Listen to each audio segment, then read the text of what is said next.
नाज़रीन, अवामी न्यूज़ में ख़बरनि जो सिलसिलो जारी है। हिन वक़्त असीं तव्हांखे ख़ैबर में ख़बर ॾींदा हलूं त हाला वेझो ॻोठ हाजी अला बख़्श आपन जो रवासण गैर मुस्लिम नारी इस्लाम में आणण बाद हैदराबाद सेशन कोर्ट में प्यार जो परिणो करे छॾियो। तहफ़्फ़ुज़ जी अपील। हाला शहर वेझो ॻोठ हाजी अला बख़्श आपन जे रवासण भील बिरादरी जे नौजवान नारी नेणुकी वल्द चोखो भील इस्लाम क़बूल करे वरितो, जंहिंखां पोइ संदसि नालो कलसुम रखियो वियो। कलसुम पंहिंजे ॻोठ अला बख़्श आइन जे रवासी नौजवान बिलाल वल्द साईंदाद आपन सां सेशन कोर्ट हैदराबाद में प्यार जो परिणो करे छॾियो आहे। प्रेमी जोड़े पंहिंजे वीडियो बयान में चयो त असां ॿिन्ही पंहिंजी रज़ा ख़ुशी सां घरां निकिरी प्यार जो परिणो कयो आहे, जंहिं सबबि माइट जान जा वैरी बणिजी विया आहिनि। हिननि आला इख़्तियारनि खां तहफ़्फ़ुज़ जी घुर कई आहे।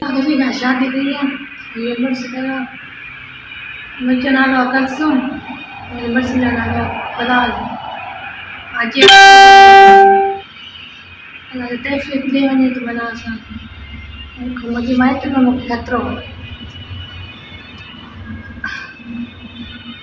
रखा नहीं वाले बना खतरो है माइट में मुझे आंजला बेटा अपने गोठ में नानो या आंजला बेटा अपने गोठ में मिलावट मुझे नानो पांच राज से शादी कई।